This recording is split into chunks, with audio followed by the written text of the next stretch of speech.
She calls herself a champion of the poor, but lives in a multi-million-dollar mansion. She rails against corruption while funneling campaign cash to her own family. For over 30 years, Maxine Waters has built a political empire, untouched by scrutiny until now. What's really behind her fortune, her influence, and the scandals they don't want you to know? Stay tuned, because we're exposing the untold truth of Maxine Waters: power, money, and a legacy built on something far darker than public service. For decades, Maxine Waters has been a force in American politics. To her supporters, she is a fearless advocate, a warrior for the underprivileged, and an unrelenting voice against injustice. But beneath the passionate speeches and bold rhetoric lies a different reality, one of power, influence, and a carefully crafted political persona. She has spent more than 30 years in Congress, rising to become one of the most recognizable and polarizing figures in Washington. With every televised confrontation, every headline-grabbing moment, she has reinforced the image of a leader who fights for the people. And yet, while her district struggles with crime, economic despair, and homelessness, she enjoys a life of wealth and comfort, multi-million-dollar properties, deep political connections, and a career untouched by serious scrutiny. How did Maxine Waters rise from humble beginnings to become one of the most untouchable figures in American politics? How has she maintained her power despite decades of financial controversies and political maneuvering? This is more than a biography. This is an investigation. Maxine Waters was born on August 15, 1938, in St. Louis, Missouri. She was the fifth of 13 children, raised by a single mother in a household marked by hardship. Like so many families of that era, they struggled to make ends meet. In the late 1950s, Waters moved to Los Angeles, California, seeking opportunity. She worked in garment factories, took jobs as a telephone operator, and built a life in the heart of a city filled with both promise and inequality. It was here, in the midst of social unrest and economic disparity, that she found her calling: community activism. Her first real taste of influence came in the 1970s when she became involved with the Head Start program, a federal initiative designed to provide early education for children in low-income families. It was a noble cause, but more than that, it was an entry point into the world of politics. She quickly transitioned from activist to insider, learning how the system worked and how to leverage it. By 1976, she had won a seat in the California State Assembly, marking the beginning of her rise. In Sacramento, she honed the skills that would define her career, forging powerful alliances, navigating political machines, and mastering the art of public image. She built her reputation as a champion of the poor and marginalized, promising to fight economic inequality, improve conditions in South Central Los Angeles, and hold corrupt institutions accountable. Her speeches were passionate, her presence commanding, and her supporters unwavering in their belief that she was on their side. But while those words earned her the loyalty of voters, behind the scenes, she was learning something else: the mechanics of power. She aligned herself with influential figures in the Los Angeles political establishment, solidifying relationships that would prove invaluable in the years to come. She cultivated a network of donors, particularly those with business interests in the state, securing financial backing that would fuel her political ambitions. She learned how to push policies that enhanced her public image while ensuring that her position remained unchallenged. By 1990, she was ready for the next step. With the backing of the Democratic Party, she ran for California's 29th Congressional District, a predominantly Black and Hispanic district in South Central Los Angeles. The election was not a battle, it was a coronation. She won easily, stepping onto the national stage as a new voice in Congress.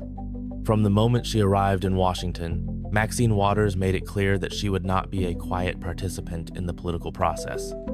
She delivered fiery speeches, embraced bold rhetoric, and positioned herself as an unrelenting force against Republican policies. She became a vocal critic of President George H.W. Bush and later, a fierce opponent of Newt Gingrich's conservative revolution in the mid-90s. Her confrontational style made her a media fixture, and with every high-profile clash, her influence grew. She promised to fight for those who had been left behind, to take on Wall Street and corporate greed, to demand justice for communities struggling under the weight of systemic inequality. She vowed to bring resources, opportunities, and accountability to South Central Los Angeles. But while she spoke of justice and reform, another story was unfolding. As her rhetoric grew more impassioned, so did her connections to wealthy donors, special interest groups, and financial dealings that blurred the lines between public service and self-enrichment. Over the next 3 decades, Maxine Waters would not only secure her place in Congress, she would master the game of power politics.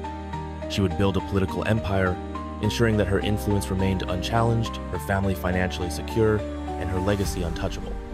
This is the beginning of an investigation. Behind the slogans and speeches, behind the fiery debates and public crusades, lies a career defined not by service, but by strategy. And as we dig deeper, we uncover a pattern, one that reveals how a woman who built her brand on fighting for the poor became one of the wealthiest and most protected figures in Washington. The real story of Maxine Waters is only just beginning. Is Maxine Waters really the millionaire champion of the poor? For decades, Maxine Waters has railed against economic inequality. She has condemned corporate greed, attacked the wealthy, and presented herself as a relentless advocate for the working class. Speech after speech, she has promised to lift up the downtrodden, fight against poverty, and expose the forces keeping everyday Americans in economic despair. Yet, while she lectures the country about wealth disparity, her own lifestyle tells a different story. Waters has become the very thing she claims to oppose. A career politician who has profited off power while the people she represents continue to struggle. Her career is built on a carefully curated image, one of defiance, of advocacy, of unwavering commitment to the people. But behind the scenes, she has enriched herself, secured financial favors, and lived in luxury far removed from the realities of her own district. Maxine Waters represents California's 43rd district, which includes parts of South Los Angeles, Inglewood, Hawthorne, and Compton, some of the most impoverished areas in the state. Crime remains rampant. Homelessness has surged. Jobs are scarce. Local businesses, struggling for decades, continue to close their doors. The people she claims to fight for are trapped in a cycle of economic decline. Yet, Waters herself is not struggling. She lives in a $6 million mansion in Hancock Park, one of Los Angeles' most affluent neighborhoods. The estate sits on a quiet, tree-lined street, far from the crime and poverty of her district. Hancock Park is a gated, predominantly white community with a median home price well over $2 million. It is a neighborhood defined by luxury, status, and exclusivity. For a politician who built her brand on fighting gentrification, the hypocrisy is staggering. She has condemned the displacement of minority communities, yet she chose to live in a neighborhood defined by wealth and privilege. She has spent decades attacking the rich, yet she has quietly amassed millions in assets. She claims to fight for the poor, yet her own constituents remain in economic turmoil while she flourishes. When confronted about her wealth, Waters dismissed the criticism. "I have lived in this house for many, many years," she said. "This idea of how much money I have and where I live is just ridiculous." What she failed to address was how she accumulated that wealth. How did a lifelong public servant with a government salary afford a multi-million-dollar home? How does she build a fortune while representing a district where so many are barely getting by? The numbers don't add up, and the deeper you look, the more the financial contradictions begin to unfold. How did Maxine Waters become a multimillionaire? When Waters entered Congress in 1991, she earned a salary of around $89,000 per year. While congressional salaries have increased over time, currently at $174,000 per year, it hardly explains how she accumulated millions in assets. So, where did the money come from? Waters funneled more than $1 million to her daughter, Karen Waters, through a scheme known as the Slate Mailer Operation. Campaigns and political groups looking for Waters' endorsement paid hefty sums for their names to be included on campaign mailers. The payments flowed directly to a company controlled by her daughter, creating a lucrative and legally questionable family business. This wasn't an isolated instance.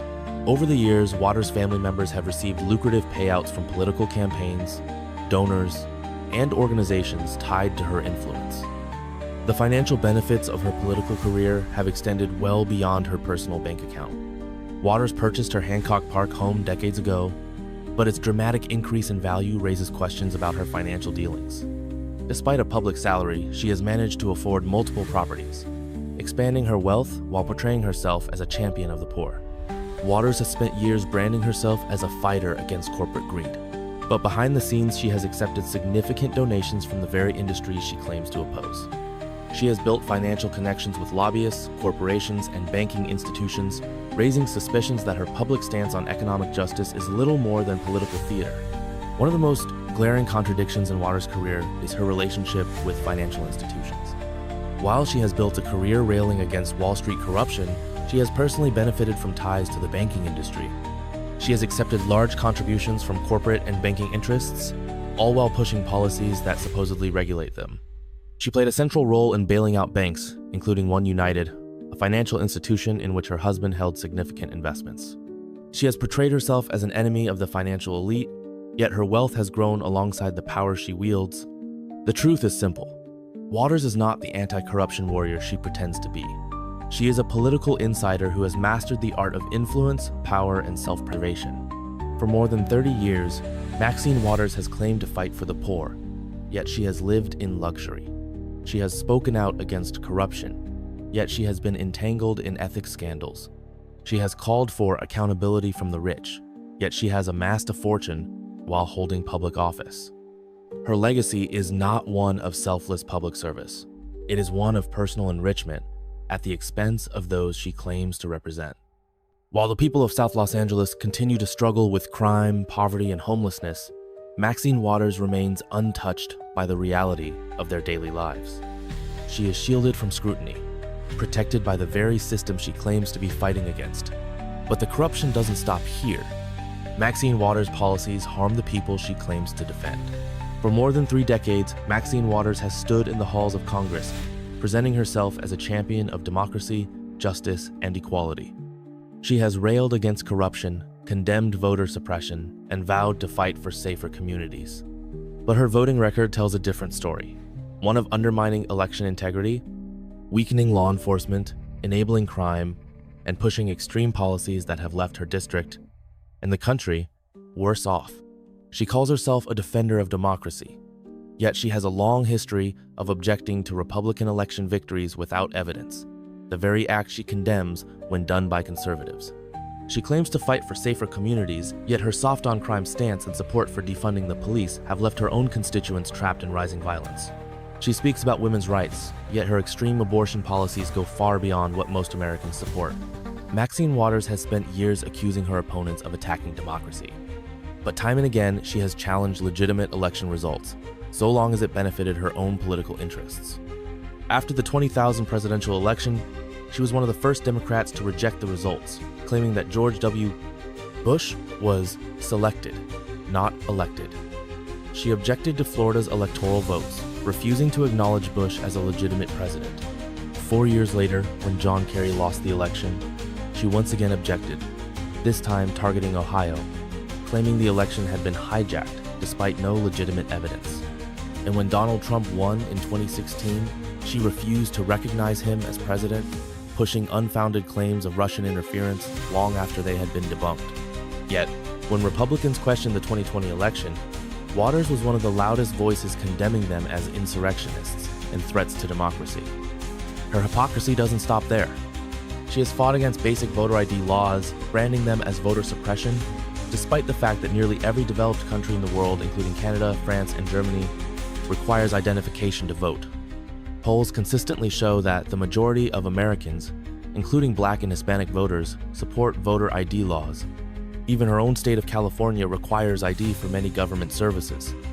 But when it comes to securing elections, Waters stands in firm opposition, leaving the system vulnerable while reserving the right to object to elections she doesn't like, pushing anti-police policies while protecting herself. Waters represents one of the most crime-ridden districts in California, yet she has consistently supported policies that weaken law enforcement and embolden criminals.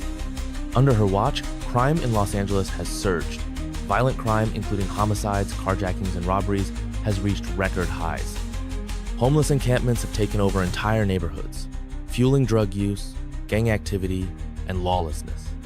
Local businesses, once the backbone of the community, have fled the area, unable to withstand the endless waves of theft and violence. Instead of backing policies that would restore order, Waters has repeatedly voted against increasing police funding. She has championed so-called criminal justice reforms that allow repeat offenders back onto the streets, and she has encouraged anti-police rhetoric that has demoralized law enforcement while emboldening criminals. But while her district suffers, Waters ensures that she is protected. During the 2020 Defund the Police movement, she was one of the loudest voices calling for the dismantling of law enforcement. She stood on the steps of Congress, demanding that taxpayer dollars be stripped from local police departments. Yet, at the same time, she quietly spent over $1 million on personal security. Records show that she used taxpayer funds to pay for private armed guards, ensuring her own safety while depriving her constituents of the protection they desperately need.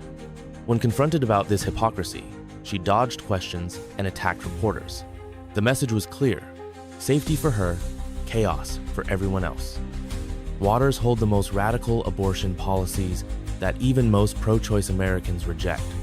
Maxine Waters has positioned herself as a champion of women's rights, but her stance on abortion goes far beyond what most Americans support. She has repeatedly voted against the Born Alive Abortion Survivors Protection Act, a bill that would require doctors to provide medical care to infants who survive botched abortion procedures. This bill was not about restricting abortion access. It was about protecting newborns who were already outside the womb, breathing and alive. Waters opposed it, aligning herself with the most extreme elements of the abortion lobby. When asked if she supports any restrictions on abortion, she refuses to answer directly. Polls show that most Americans, including many who are pro-choice, oppose late-term abortion. Yet Waters has consistently pushed for abortion without limits, even up until the moment of birth. Her refusal to engage in a reasonable discussion on abortion policy has alienated moderate voters and revealed a disturbing truth. Her stance is not about women's rights, but about pushing an extremist agenda that allows for the termination of fully viable infants. Maxine Waters has spent her career portraying herself as a champion of justice, democracy, and working-class Americans, but her actions tell a different story. She has undermined election integrity while objecting to Republican victories. She has weakened law enforcement while ensuring her own security. She has pushed radical abortion policies that even most pro-choice Americans reject. And through it all, she has remained shielded from consequences, protected by a political establishment that refuses to hold her accountable. The truth about Maxine Waters' political career. Maxine Waters is not a champion of justice. She is not a fighter for the people. She is not an advocate for the marginalized. She is a career politician who has built a personal empire on corruption, media manipulation, and the protection of a political system that rewards dishonesty. For decades, she has used her influence to enrich herself and her family. She has pushed policies that have left her own district in ruins.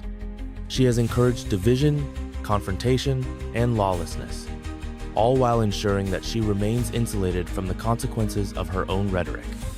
Every scandal, every ethics violation, and every questionable financial deal has been dismissed, downplayed, or outright ignored. Her ability to escape accountability is not just the result of media bias.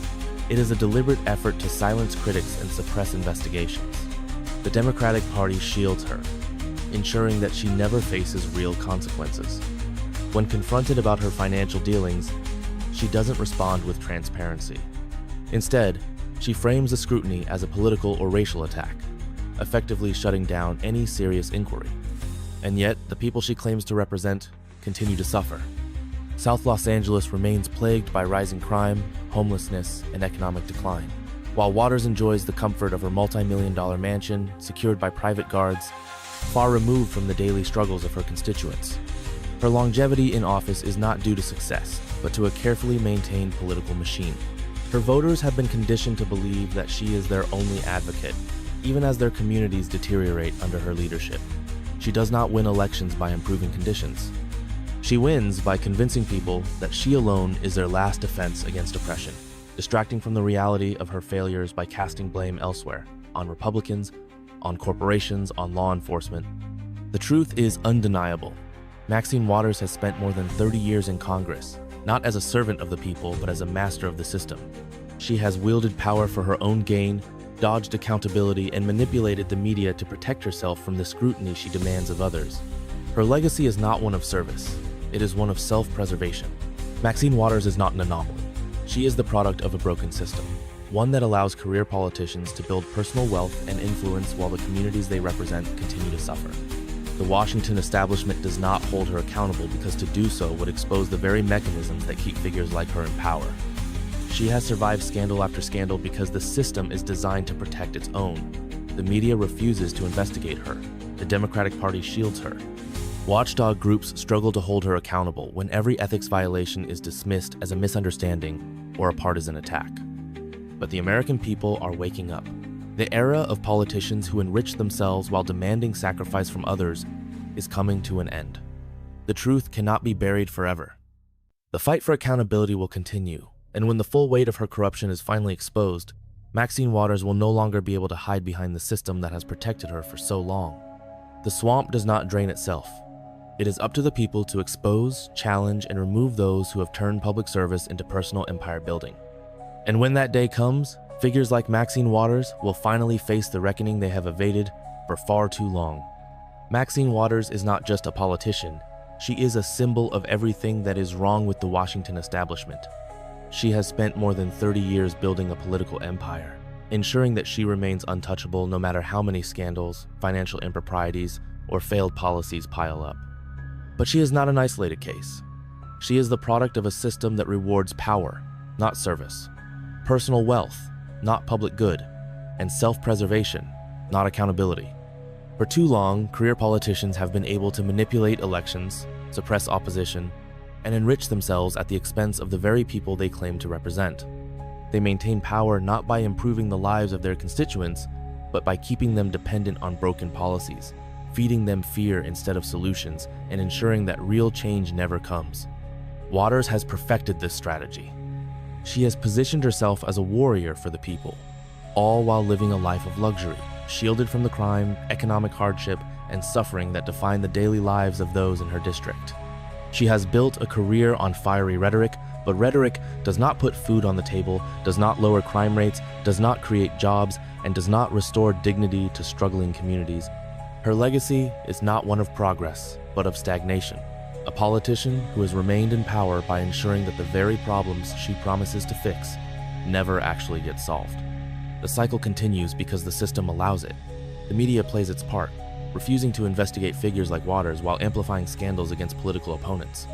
The party establishment ensures that she never faces a real challenger, using its influence to suppress primary opposition and maintain her grip on power. Watchdog groups, ethics committees, and regulatory bodies go through the motions of investigating her, but time and time again, she emerges unscathed, protected by the very institutions that should be holding her accountable. This is the reality of modern American politics. The people are told to trust their elected officials, to believe that they are fighting for them, to accept that the system is working. But the system is not working. It is rigged in favor of those who know how to exploit it. And Maxine Waters is one of the most skilled players in the game. Ending the reign of corrupt politicians like Maxine Waters requires more than just exposing their misdeeds. It requires action. Voters must stop rewarding career politicians who have failed them. The media must be pressured to report on corruption regardless of party affiliation. Watchdog organizations must be given the tools and authority to hold elected officials accountable. And the people must demand reforms that limit the power of those who see public office, not as a duty, but as a means to personal enrichment. For years, figures like Waters have relied on the public's apathy, assuming that as long as they control the narrative, they will never face consequences. But public outrage is growing. More Americans are waking up to the realities of political corruption, more voices are calling for change, and more pressure is being put on the establishment to clean up its act.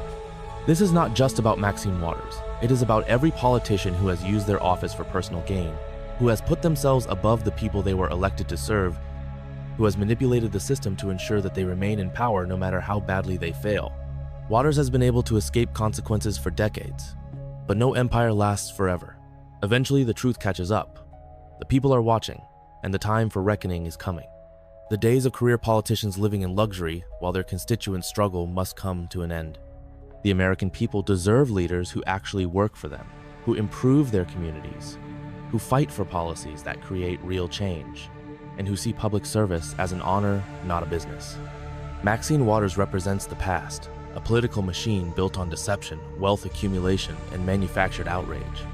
But the future belongs to those who refuse to accept corruption as the norm, who challenge the establishment, and who demand better from their leaders.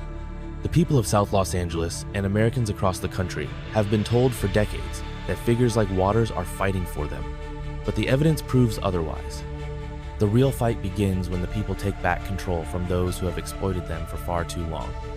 Maxine Waters' time and power will end, but what comes next depends on whether the American people are willing to break the cycle of corruption that has defined politics for generations. The choice is theirs. The future is theirs. And if they demand better, they will get it. One of the most effective ways to dismantle corruption is through direct oversight. The Department of Government Efficiency, known as DOGE, is a movement dedicated to bringing real transparency to Washington. It operates on a simple principle. The government should work for the people, not for politicians who exploit it for personal gain. For years, Maxine Waters has actively opposed efforts to strengthen financial oversight in Congress. She has fought against independent audits, blocked attempts to increase transparency in government programs, and resisted efforts to track where taxpayer dollars are going. This is not a coincidence. Political figures like Waters thrive in an environment where the flow of money remains hidden from public scrutiny. If government efficiency audits were fully implemented, she would be forced to answer for her wealth, her family's financial dealings, and her role in directing public funds toward institutions that benefited those closest to her. DOGE represents a direct challenge to that system. It pushes for audits of taxpayer-funded projects, campaign spending, and congressional financial dealings, forcing politicians to justify every dollar spent. It strips away the secrecy that career politicians rely on, making it harder for figures like Waters to funnel money into personal ventures under the guise of public service. That is why she and others in Washington want to keep these initiatives from gaining momentum. Transparency is a threat to power. How can the public fight back against political corruption? The American people are no longer limited to traditional political processes when it comes to demanding accountability. The rise of decentralized media, independent oversight organizations, and citizen-driven investigations has made it harder for politicians like Waters to hide their actions. For years, she has relied on the fact that mainstream news outlets will not report on her scandals, that watchdog organizations will be stalled or silenced, and that her party will protect her from internal scrutiny. That protection is beginning to erode. No more blank checks. This is the fight for a government that serves the people, not itself. These reforms are not radical. They are necessary. The question is not whether they can be implemented, but whether the American people will demand them before it's too late. Thank you for watching, and for taking the time to uncover the truth behind power, influence, and the system that shapes our lives. Change begins with awareness, and awareness leads to action. The fight for accountability isn't just about one politician. It's about ensuring that those elected to serve truly work for the people. If you believe in transparency, integrity, and a government that puts citizens first, stay informed, stay engaged, and demand better. Because the future of leadership isn't decided in the halls of power, it's decided by you. Until next time, stay vigilant, stay questioning, and never stop seeking the truth.